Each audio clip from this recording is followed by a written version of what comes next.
Lorsque tu investis dans les énergies renouvelables, tu penses faire une bonne action pour le climat, eh bien méfie-toi, je ne suis pas sûr que BlackRock pense comme toi et je vais te montrer pourquoi.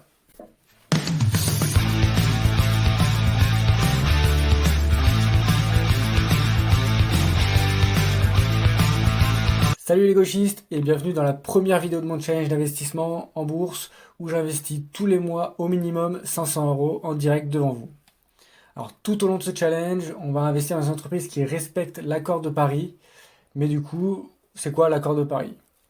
Alors, c'est assez simple, c'est un accord qui a été signé en 2015 par de nombreux pays et qui les engage à maintenir une augmentation moyenne de la planète de 2 degrés d'ici 2050. Donc c'est un maximum, sachant que l'objectif est plutôt de rester sous les 1,5 degrés.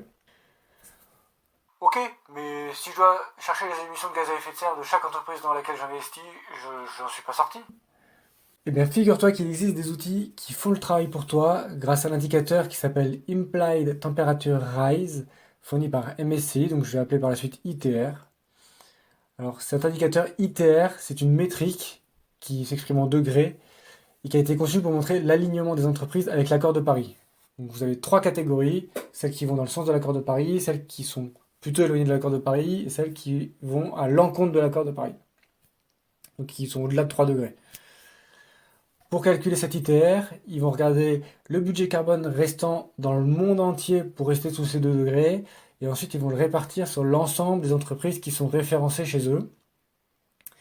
Et ensuite, derrière, pour chacune de ces entreprises, ils vont regarder quelles sont leurs émissions de gaz à effet de serre. Et ils vont en déduire une température, une élévation de température d'ici 2050.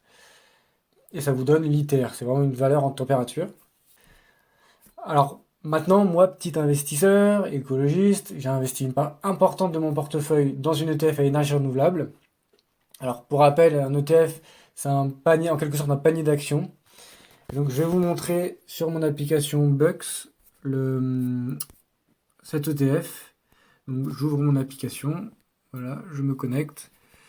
Et donc, je suis dessus. Donc, c'est cet ETF, Global Clean Energy de iShares. Donc iShares qui est géré par BlackRock.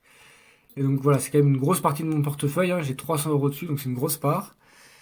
Et donc si on va regarder justement cet ETF de Clean Energy, hop, alors c'est pas celui-ci, c'est celui-ci.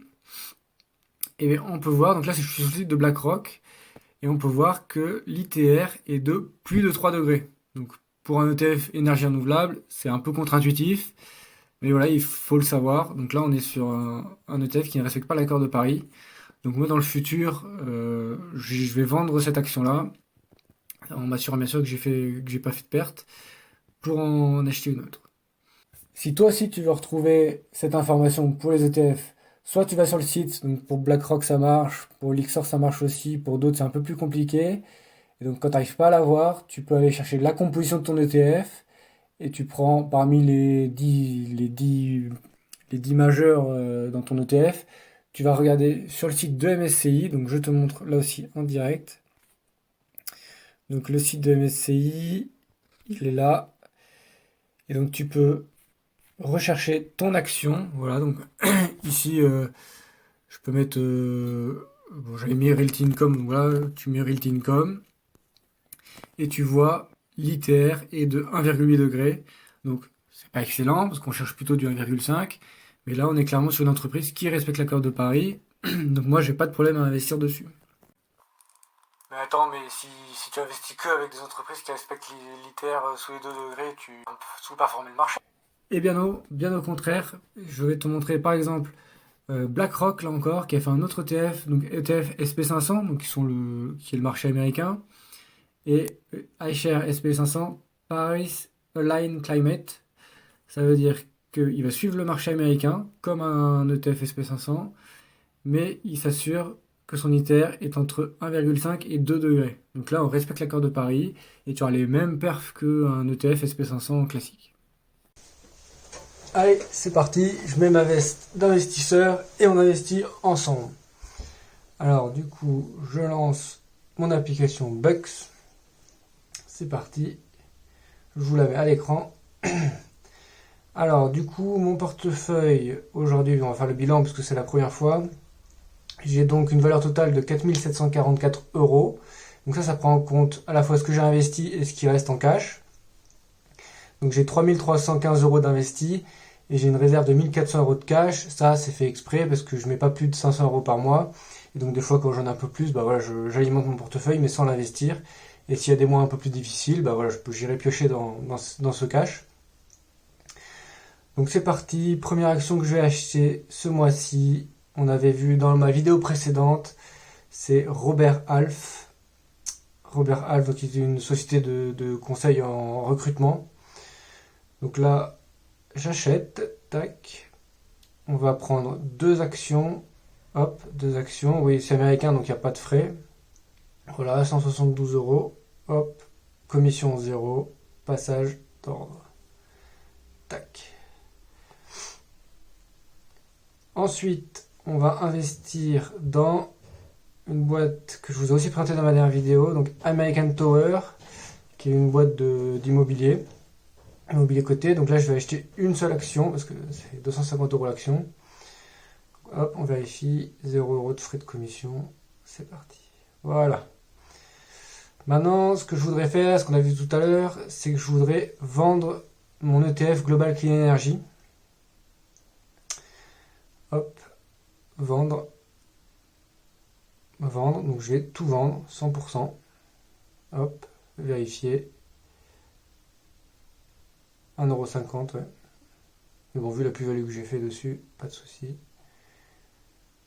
On s'arrête là. Et je vais le remplacer par l'ETF New Energy de Lyxor. Alors, tac, New Energy de Lyxor. Et lui, je vais en acheter, tac, pour 300 euros, puisque c'est ce que j'ai vendu. Tac, vérifier. Alors, ouais, frais, donc on fait attention de ne pas se reprendre encore 1,50 €. 300 euros.